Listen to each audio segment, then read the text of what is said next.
Right, Vendor of Swiss, chapter 11 summary. So let's see what are the main points in chapter 11. Here, I think chapter 11 actually brings out another very important scenario in the novel. Things get quite complicated at home. Everyone is troubled. And these are the main points that we can see in chapter 11. Jargon remembers some past incidents. Jargon remembers what his sister and brother have told him some time back. Because of Jargon's beliefs and imprisonment, he has been considered as an outcast. Who is an outcast? A person who is not considered as part of a family, part of a group among most of his traditional relatives and friends. So, sometime back as a youngster, Jagan was involved in Gandhi's national struggle. And because of that, he had to be imprisoned. He had to, consider as everyone is equal. He had to go for social work, and the family members did not like it much because they were traditional, they were thinking and considering about the caste system and all, right? So there were problems earlier. Jagan was anyway considered as an outcast by most of his relatives, and up to days the sister is also not in good terms and the brother is also not in good terms, right? Now there is another similar issue, actually a terrible issue this time. Grace is a foreign casteless girl as a daughter-in-law, right? So that we know, let's say we know that, right? Still, Jagan accepted her to the family out of kindness. So Grace also looks or tries rather to be an Indian girl by wearing saris, by wearing flowers, by doing everything at home, by decorating the garden, by being, aware about Indian culture, etc. So even though she's foreign and casteless girl, Jagan thinks, she looks like a good girl and treats her out of kindness, never tells a cross word even. But he knows he has been ostracized or taken away, considered like out. Or considered as an outcast due to that. Relatives don't like this, right? They think about the caste and everything. So they have already considered Jagan as an outcast.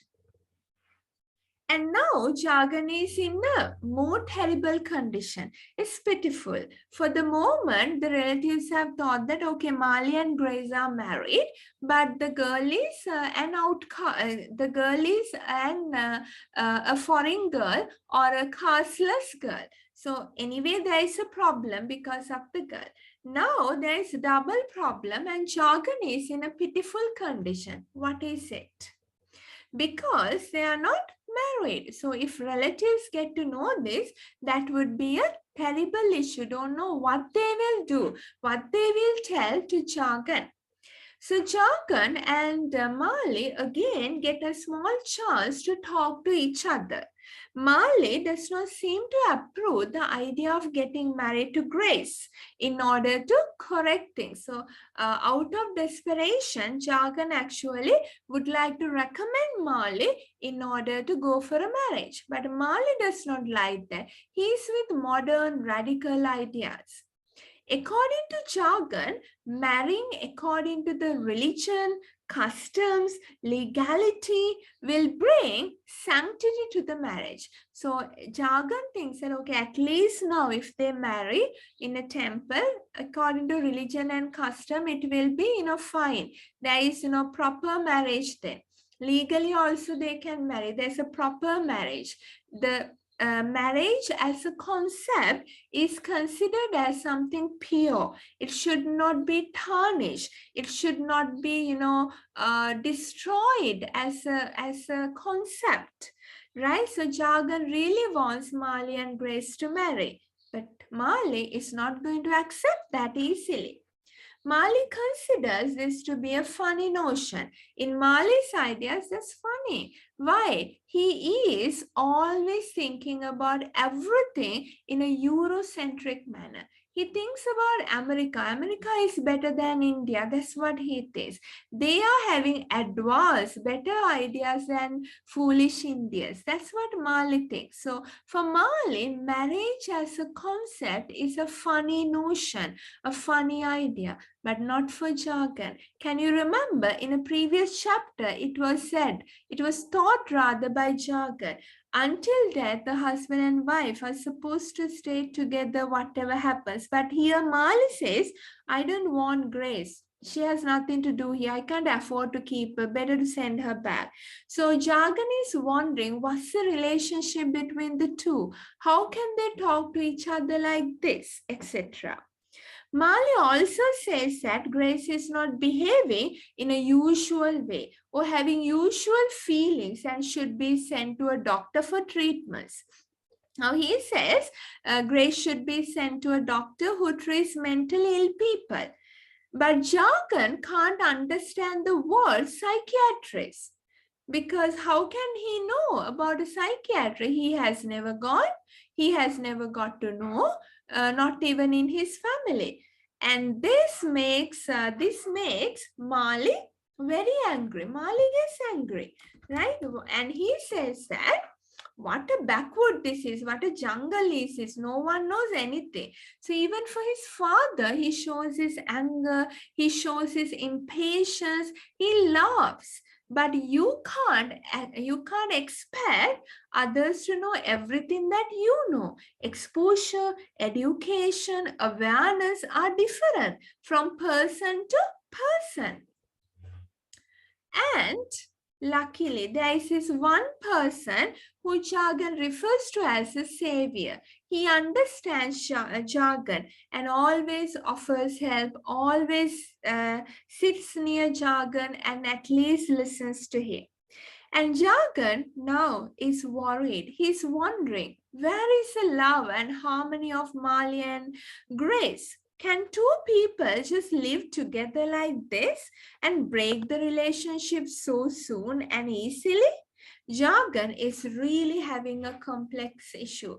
In his life, he has never seen such a thing. He can't understand how these modern people play with the concept of marriage, play with human relationships like this. He feels really sorry for Grace actually. The conversation between the father and the son clearly bring out the differences between Jagan's traditions and customs and Mali's modern ideologies.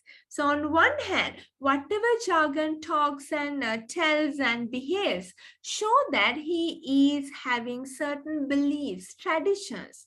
There can be weaknesses in them, but there are very good values that Jagan upholds, like the sanctity of a marriage, like the holiness of the concept of marriage, like the human relationships that Jagan always respects. And also he talks about taking care of others, especially your family members. But think about Mali. With these all modern ideologies, he has never given a darn, not even a single thought for values and ideologies which are good. He has taken, now when he has got exposure to America, he got a lot of things from America like education, business ideas, friends, contacts, etc. That's very good. But the point is that, we should get only the good things from others, not the bad things. He got good things, true, but at the same time, the problem was that he forgot the good things in India. When he came back to India, he actually had a very low attitude. He just put down everything in India, every person in India. He's always criticizing those people take so much time to decide something. They talk to 20 or more people to decide something. My father doesn't understand who is a psychiatrist even. And things like that. There are no vehicles. The telephone is also not there.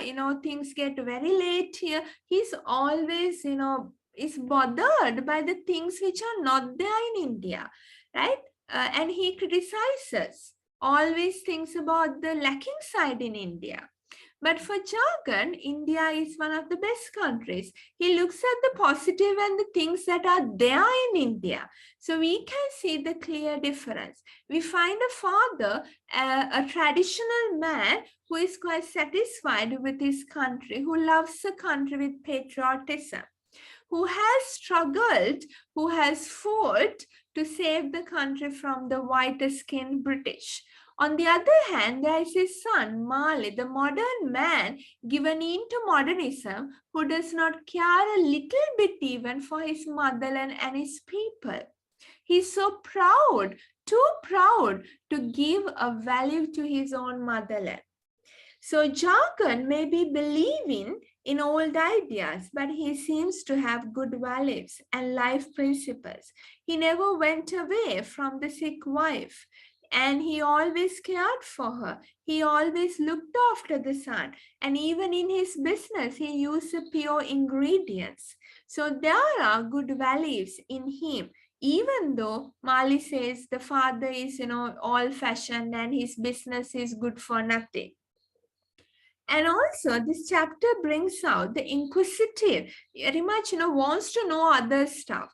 Inquisitive nature of the neighbors in such a closely knit or closely come together social context, right? Whenever Marley is out, people want to see what he's up to. They want to know who Grace is, what she's doing, this and that. So Indian context is a very closely knit social context. Everyone is together.